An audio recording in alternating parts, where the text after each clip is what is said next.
in the red sewing. So Allison, this is where Allison has her like come to Jesus moment of like, I need to leave the castle because I can't control anything. I don't know who I am. And she goes, I thought honestly Allison was going to like herself because she's literally lost everything.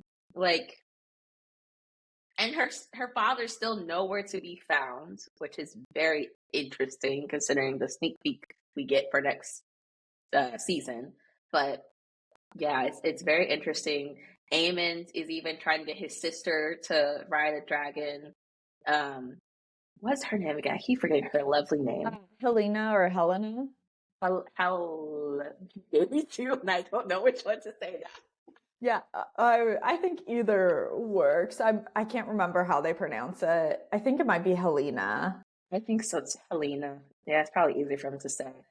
But Helena, like Aemon, even like tries to drag Helena into his mess, and it's like, "You have a dragon, you need to ride first, period." And she's like she's the peacemaker of all things. If anything, she could be the go-between to negotiate between Team Black and Team Green. To be honest, if she was all there. Yeah, I was gonna say if she didn't speak in riddles, then like she would be great at that.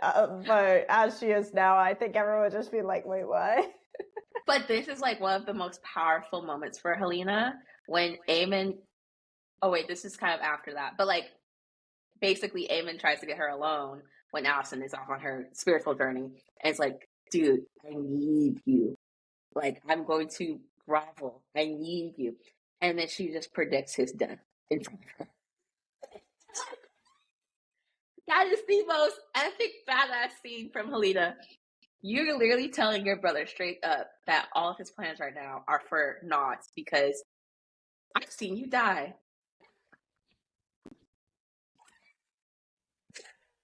It was amazing. It was just like, just leave Helena alone. She's been through enough stuff. Like, she saw her kid get murdered. Like, And she had to pick which one. yeah.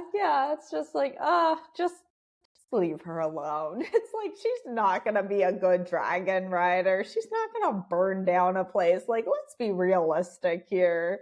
Seriously. It goes to show that honestly the most powerful voice in the room doesn't always have to be the loudest or the most unhinged or chaotic. Like honestly, these last episodes show the strength of women, period. All different types. Like Helena's like, you know what? Aemon, you could kill me, still won't make a difference. You're going to die. You're going to lose. And this freaks him out enough to like actually leave her alone. Yeah. Which is wild because he's so powerful. And Helena actually doesn't really matter. But something about him kind of just like, I don't know if he respects what she's saying, more so that he's terrified of what she's saying. Because, I think he's terrified. I don't think he respects anyone. Yeah, because I think everyone so far has just been kissing his ass on the council. And it's like, you know what, whatever you say goes. But for someone who has, I guess, little to lose, or isn't really that important in game thing, but still like telling him what's not going to work and being so against him, he kind of hears her more than other people are just saying, yes, you're so strong. Yes, you should go off with your dragon or do whatever. Like when someone speaks against him, he even like, I think he's kind of learning that. He learned that from seeing Daemon kind of, actually, I don't know what he learned from Daemon. I think he wants to be Daemon, but hearing that he won't be and can't from someone who is in the inner circle is like a wake-up call for him. It's mind-blowing. It really is. But yeah, like I gotta give a hand to Helena. That was gorgeous. It was amazing. A beautiful scene. Yeah. And I guess the biggest, well, there's a couple of big things in episode 7, but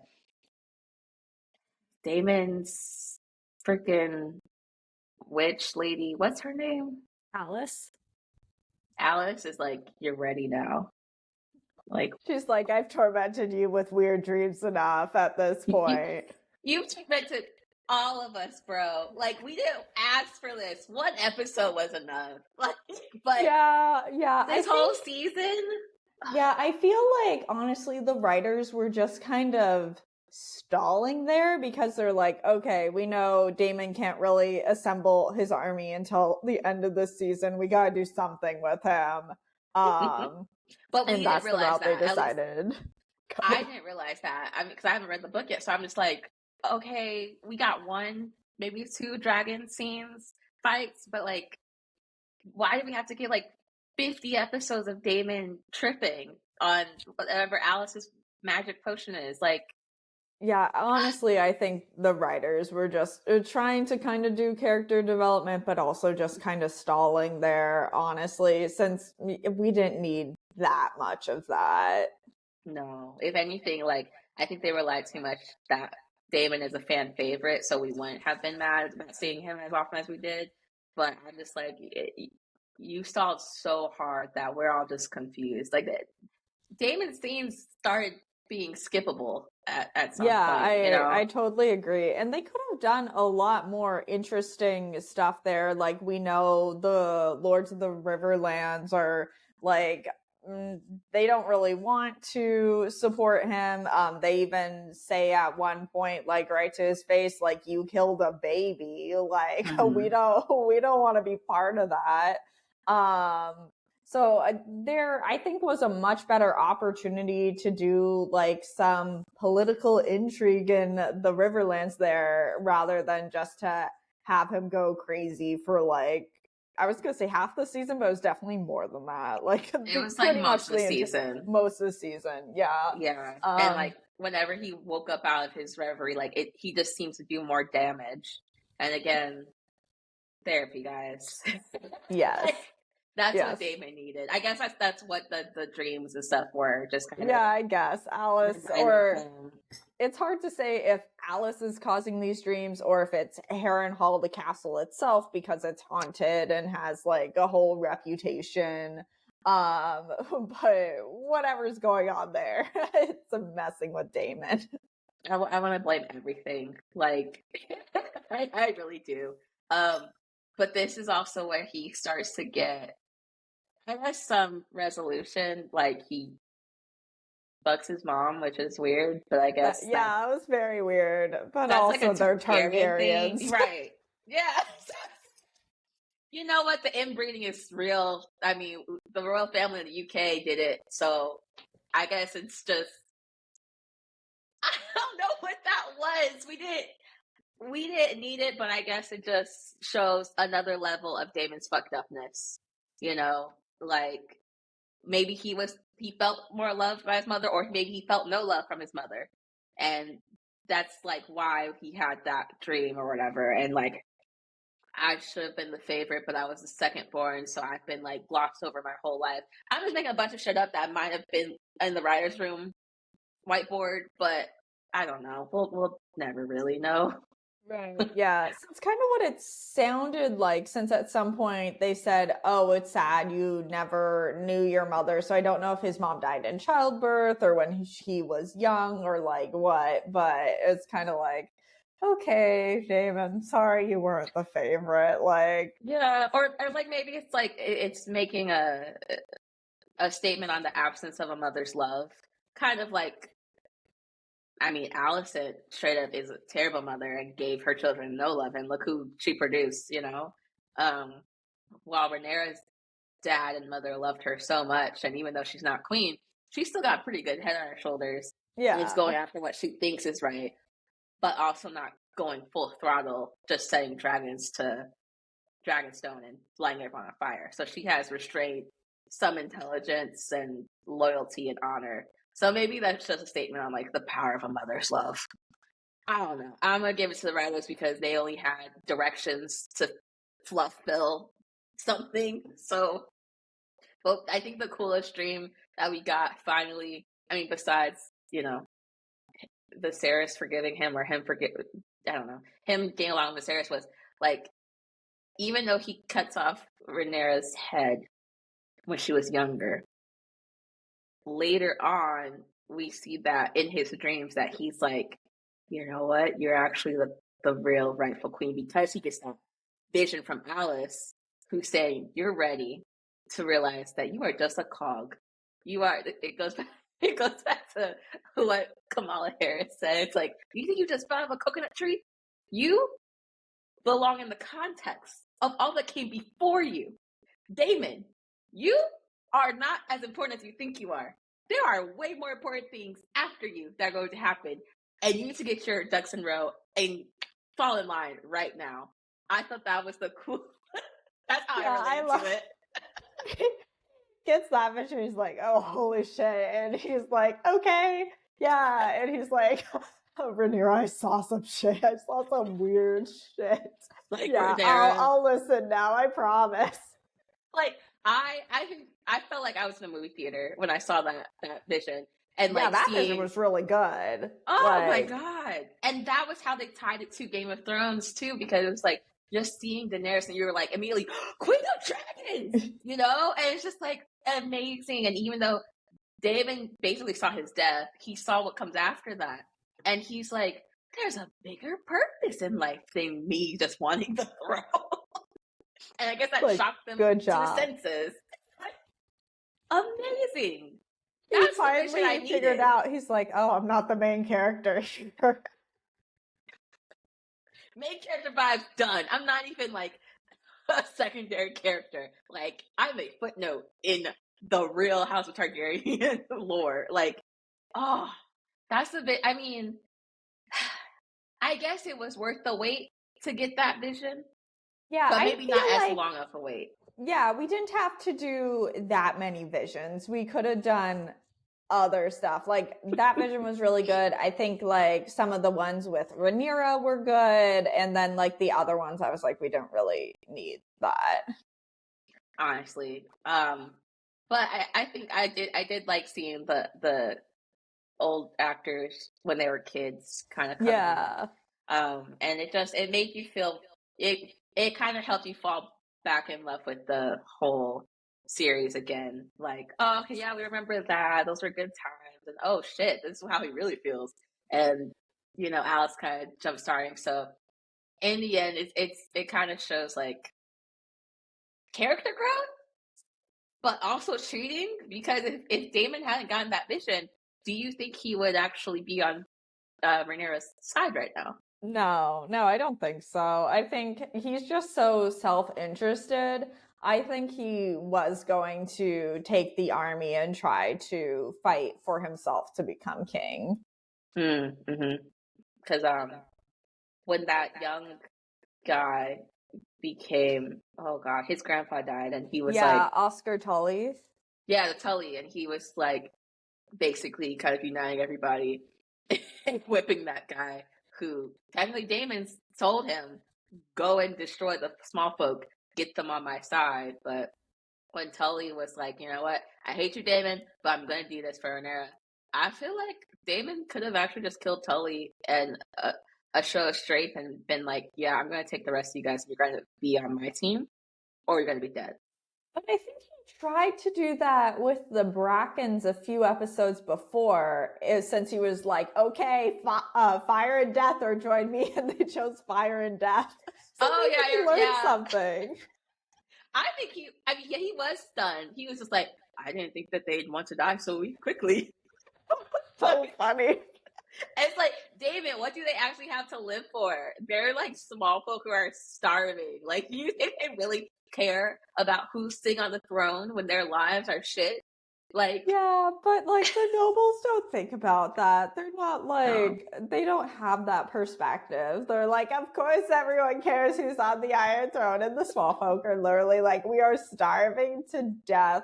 You're sending us to battle. Like, we don't care who's on the throne. We just want to eat. We all just want to eat. That's really what the small folk want. I think House of the Dragon really does a great job of humanizing the small folk and showing how much power they actually do have. Like, even from the bastards being half Targaryen or whatever, it's to like, you need small folk to be on your side. Like, yes, you have dragons, but like the Queen of Whispers, Mysteria, and the King of Whispers, like, they're like, you need to also listen to your people because they're the ones who are going to put you in power and keep you in power. Right, exactly. So, yeah. Oh my gosh. So episode 4 through 7 has been a wild ride, but we need to talk about this finale. Episode 8, the Queen Whoever Was.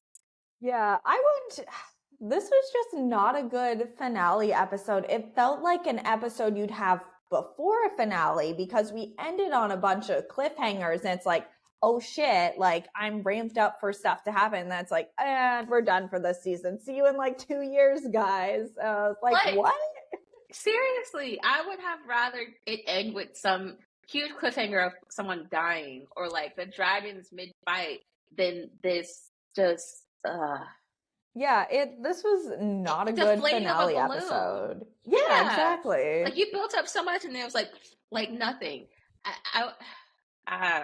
Yeah, it made me want to throw my remote and not in a good way. It was just like okay, let's start with the good parts because I will say there was some intense character acting, a beautiful scene work. Like if you took this episode as a whole for itself, I think it was a good episode, just not for a finale. Yeah, I agree. At this point, we have Aemon becoming crazy, mad. Nobody wants to, help him get more dragons, and he's just mad at everybody. Larys, who's the king of whispers, he's like, Aegon, we need to get you out of here. So he basically finds a way to smuggle Aegon out, which is a very interesting cliffhanger that I feel like they could have focused a little bit more on. Yeah. Just because if we have Aegon still alive, that's still another claim to the throne. Because if Aemon and if everyone dies, Aemon could come back and be like, "Hey guys, I'm still royal and I'm still alive. By the way, I could be like that's a huge thread just left off, So shout out to Larys for doing something crazy heroic. I have always been team kill Aegon, but it's kind of cool when he's just like just out there as a mysterious loose thread. So that was wild. But the biggest best thing about this episode was Alicent not only kind of finding her purpose again, or at least just being like, you know what, like burn everything down. But she goes and apparently the castles are really close, but she sneaks off back to Rhaenyra, and they have the epic face off ever. That's just quiet, calm control and madness and love and regret all mixed together. I thought one amazing writing, but these characters need each other. Like even when we reflect on their whole journey of being besties, to being mad that okay, my best friend is now my stepmother. So now my best friend is my ex-best friend is now plotting against my true right to the throne. These two have always been almost like mirror images of each other, and they've driven House of the Dragon forward. And I just love this final scene between the two of them, just kind of laying all their cards on the table and finally being on the same page. Because before we had, Rhaenyra sneaking off to where she was in the church and praying, and wait, no, you need to do this, and Alicent's like, no, I'm still in charge. My decision is fine, whatever. So now Alicent has been stripped of everything and humbled hard. And you know what? My kids are all crazy. No one likes me. The small folk throw fish at my face. You know what? I'm gonna let you have it, and I'm gonna get out of here. What did you think of this epic showdown between these women? After all they've been through. Yeah, I really love that. And honestly, the relationship between Alicent and Rhaenyra is something that I really like a lot more in this adaptation than in the original book. In the original book, yeah, they aren't friends before Alicent marries the king. They're just kind of like stepmother and stepdaughter. And she's much, much older than Rhaenyra as well. She's still a young person married to an old guy, but it's more of a stepmother stepdaughter kind of relationship. But I think making them best friends in the show just ups the tension a lot, and you really get to see their journey from going to friends to enemies to at this point reluctant allies. And I think that was has been such a powerful journey throughout the show. And I thought that was like a great improvement on the book. Oh, definitely. I didn't even know that. So that's really cool how they made it so much more emotional and like there's so much more at stake personally. You know, like Rhaenyra, I feel like has always kind of wanted to squash Alicent, but also like those ties of the remembering of the friendship that they had. You know, she was like, you know what, I know you're just making bad decisions right now.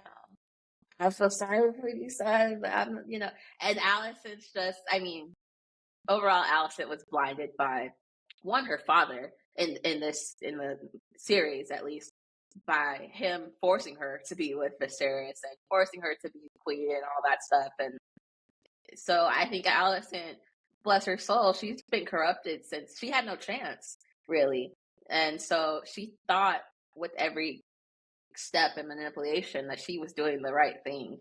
And so for her to all of a sudden, not all of a sudden, but like once she sees all of her hard work means nothing and that no one's actually loyal to her, even though she's been loyal to the crown and the throne, she realizes, I guess, what kind of is right for the state of the world, which is Rhaenyra needs to be on the throne because her kids have had chance after chance after chance to make Westeros and King's Landing and all that better, and she's just seen it go through. Meanwhile, she's lost all of her morals, you know, laying with Sir Kristen freaking Cole, which I thought, which really, it's like it's interesting. She literally lost herself in that because, and Cole did too, technically, because they have like the oath of, you know, don't be with a woman, chastity. There you go. Yeah, and I thought that scene between him and her brother was interesting, where her brother was like, all like, how dare you break your oath with my sister, and then Cole's just like dead depressed and like, dude, we're about to all get killed by these dragons. I really couldn't give a fuck about being with your sister. She's the only like kept me alive and got me through. And then her brother is just like so humbled and like, god damn, okay, I guess everybody's probably breaking their vows. I need to get off my high horse because yeah, I actually, I hate Kristen Cole, but at that moment, I was on his team. I understood. Yeah, I was like, okay, I get you. That's real. Down, which makes it even more deflating for it being the last episode because everyone's kind of maybe not turned to a totally new person, but like started realizing some truths about themselves and the reality of the situation. And so the fact that Alicent is now so broken and humbled, and it's like, you know what? I'm gonna agree. This was a crazy agreement. I'm gonna agree that you can have the throne and kill my son. Yeah. I just let you in. I'm just like, Yeah, that part I felt like wasn't very realistic unless Alicent like has a plan to like trap Rhaenyra or something like that. I was like, I don't think Alicent would be like, yeah, sure, you can kill my kid. but I think that was written to show just how down bad like Alicent was. Like she's giving up on everything. Like she's giving up on the castle or the comfort. I don't know if it was because of the small folk hating her or maybe because her sons just don't care about her. But like, I think Alicent is so far from where she started that she's like, I need to start over. And she's already been a horrible mother, so I don't think it was too far fetched for her to be like, you know, I don't care what happens to these kids. I'm just gonna take Helena and go. You know, like I think at this point her sons have done her so dirty, and you know, even though Rhaenyra's son Jace is just talk talk talk, he's still on her side. Meanwhile, Daemon and Aegon have completely ignored Alicent and her father, and have kind of just made their own chaotic thoughts about how King's Landing should be run. So I think Alicent is just now like realizing how unimportant everyone on her team thinks she is, and she's just like, you know what? Even though this is like a great moment where she could like literally just be like, "Hey, if you come out son, can I also be on your team?" Like she could have switched at that moment and just been like, still stay and royalty and the circles and all that, but she's I think Allison is truly done Yeah, with I the think Game of she's just Thrones and kind of everything. like, I'm done playing the game. Like, I want to go lay in a lake again. Like, it was the first time where she's actually able to be alone with her thoughts and not strategizing over everyone's life. Like, she's been doing it since she was a kid at this point. So I guess she's burnt out, man. Renee's like, all right, I got this. I'll pick up the ball and go score a goal because you are out of here, okay? Like, I'm gonna go. And I love how it's called the Queen Who Ever Was, because Rhaenyra is very queenly at this point to me. I think and especially when she didn't have her counsel, or even Mysaria like talking to her, like she's making these decisions and this epic talk on her own. Like, you know what? I don't trust you, but I'm gonna go ahead and take this deal. I am a bit afraid because Alice technically doesn't have any power to promise all these things, like, oh, you'll have an easy entry into King's Landing, and because she doesn't even know that Aegon has escaped at this point. So I don't know if Aemond is a step ahead, because I'm assuming Aemond would realize when Aegon's gone. So I don't know. Even though this was a deflating episode, I'm starting to just like imagine and make up like what kind of traps are they setting in King Landing for Rhaenyra at this point? And who's gonna die next? I mean, that's always fun. But yeah, what do you think about the future of season 3, or even like, do you think Rhaenyra should really believe in Allison? Allison is done with everything. Because we as the viewers, we've seen that Alicent is very done. Like, I think that she probably is, even though part of me is like, this might be like her setting a trap for Rhaenyra. If I was Rhaenyra, I would not trust Alicent at all. But we'll see what happens in 2 years. I know. I know, 2 years, but also you've read this book, so it's like, yeah, so in the books, like, Rhaenyra and Alicent, like, don't have these conversations with each other. They're very much just, like, on 2 different sides, so I'm not really sure where the show's gonna go there with that. Okay. Oh, that's kind of good, though. So you actually don't, yeah, like you yourself don't even know. So it's entertaining for people who've even already read the book. Like, this series is kind of blowing your mind with the decisions and how they're connecting things that weren't previously connected. So Yeah, and I would say I like some of the like different decisions that they've made, like in the book versus the show. Like, another thing they did was that in the book we just know that Rhaenys, Aegon, and Aemond, they like all fly up, their dragons are fighting, and then they all kind of fall. But like, and really Aemond is the only one who comes out of that all right. But in the show, we know that he's trying to kill his brother, and it's very purposeful. Like, if you weren't sure, like with the dragon fire, like he literally like goes after his brother and is about to kill him with his sword, and Kristen Cole stops him.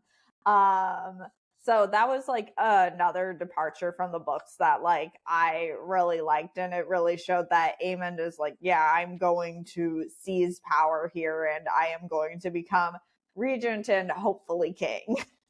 that was amazing. That I'm really glad they did that then, because that left a huge, crazy cliffhanger, and also all of us like freaking out. I mean, for me, they made Aegon so like insufferable that I was like happy that his brother was also like, you know what, I'm gonna knock you out. This is very easy. Like, that beautiful departure from the book. Like, wow, and that made us all kind of like even more wary of Aemond, because like, wow, you're really against your own blood at this point. Like, To be you don't care if fair, they're Targaryen. I do understand, like, if I understand wanting to kill Aegon. Like he's terrible king, made awful choices. But like Aemond isn't much better. Besides, he does cut down the rat catchers. I love that. Like that's his full first ruling as king. He's just like Cut down the fucking rat catchers. Oh, what a guy. Just moments. Like, I will say, like, I hated Aegon the most, but he was the silliest of the Targaryens. Whereas Aemond, he delightful random bouts of joy that are just so dark. It's like, my God, Allison, you did a number on these kids. You really did. It will also be interesting that they mentioned she has another kid who was raised in Old Town and has a dragon. Like her and her brother are talking about him. So I assume in the next season they're going to introduce him and his dragon. So we'll see like how normal is this child of Allison? Wait, why was Allison's other kid raised somewhere else? They didn't really say. They were just like, oh yeah, that he her was kid with Viserys? Yeah. Oh, you froze. Yeah, it's weird. I don't know why they would have. I guess they have the heir and the spare, and then the spare. They're just like, we'll have him do something else. Maybe. That also reminds me, we totally forgot to talk about Rhaenyra sending away her young boys. I guess that kind of was like maybe what Allison was thinking. Like that kid's too young to even be involved with all this stuff. But the Targaryen that was over there, that's another possible dragon. We forgot to talk about her. The sweetie who like is really one. I thought it was weird that she was. No one caught that she was running away and looking for a dragon. Like she's like, here, hold Rhaenyra's baby, and then just jets off. Like I would have figured that out after like 5-10 minutes. Be like, oh shoot, we're missing someone very important who's supposed to be with us. Like seriously, like she's supposed to be watching. Like even though she seemed to have been over it, Lady Rhaena. She is supposed to be the babysitter for Rhaenyra's kid, and she just gone. Like, guys. Yeah, well, she's like, I could have a dragon. That's much better than babysitting. I'll blame her for that.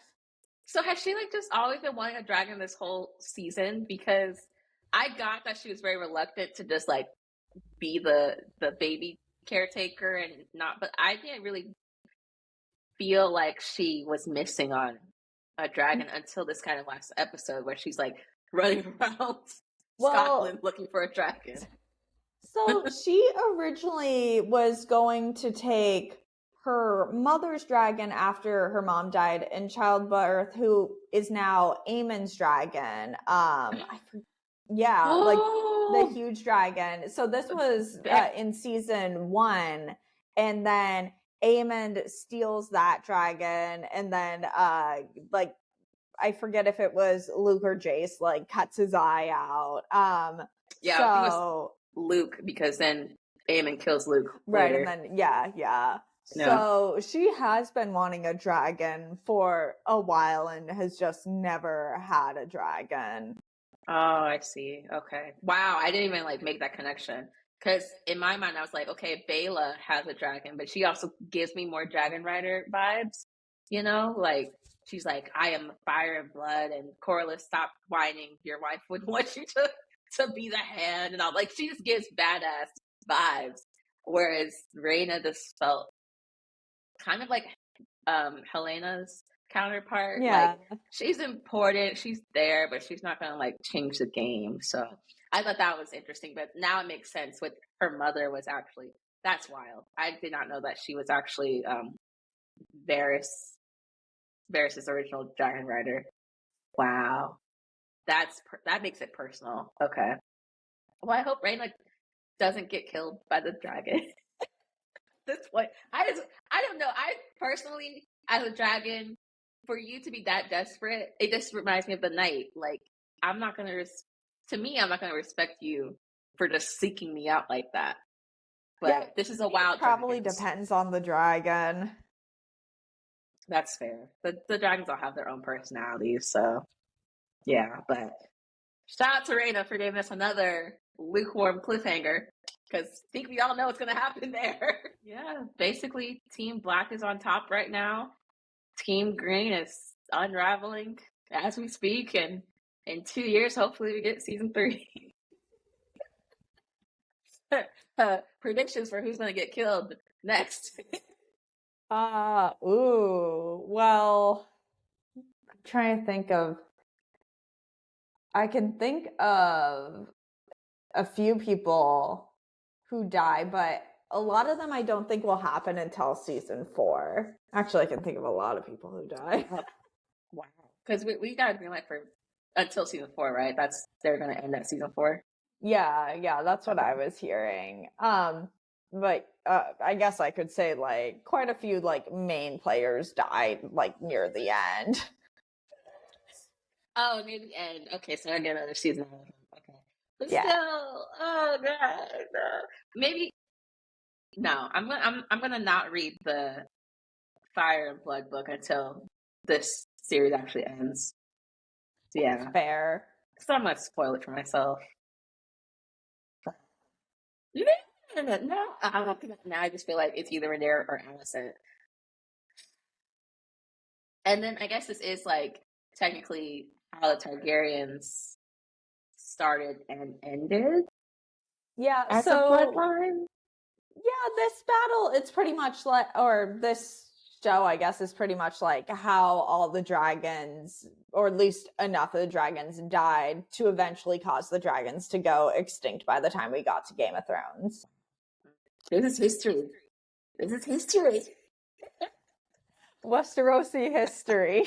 I love it. And I hope more people from House of, even though it's like what 300 years beforehand, I kind of want more visions of the Game of Thrones people as we get to like season 4 and stuff. Just hype it up, because I mean, one, Game of Thrones is amazing, and I think they need more. But also, there was a new series greenlit for those two knights. Knight of the Seven Kingdoms. Which I guess it's a group of novellas that follows a knight who eventually becomes a member of the Kingsguard, and Aegon, who becomes his squire, and he later learns is a Targaryen. George R. Martin is a genius. I'm going to be in this world until I die. This is fantastic. Like, I'm excited. Apparently this coming out in 2025. So like right we after, have a while.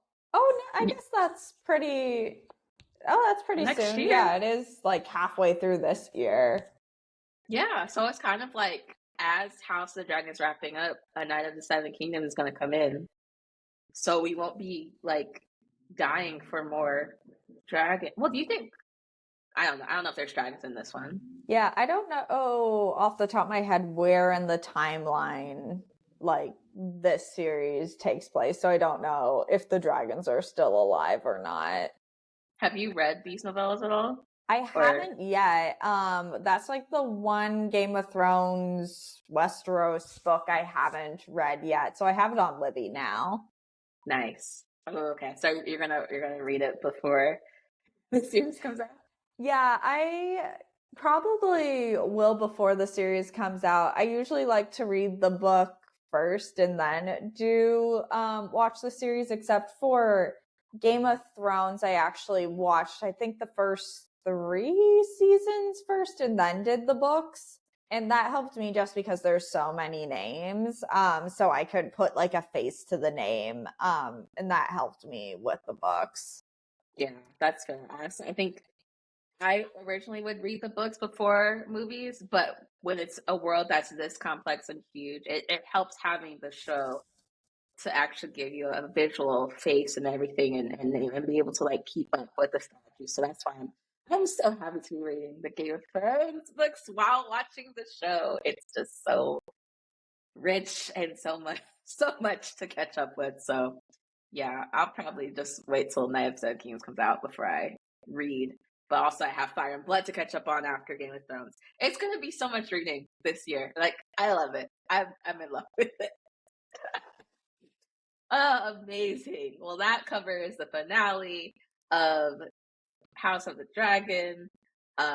Watch out for A Knight of the Seven Kingdoms coming out. We might review that if that's even good. Fingers crossed that they're like ending all of the curses of Game of Thrones finale. Like, even though this finale was kind of bleh, we got 2 more seasons for them to make up for it.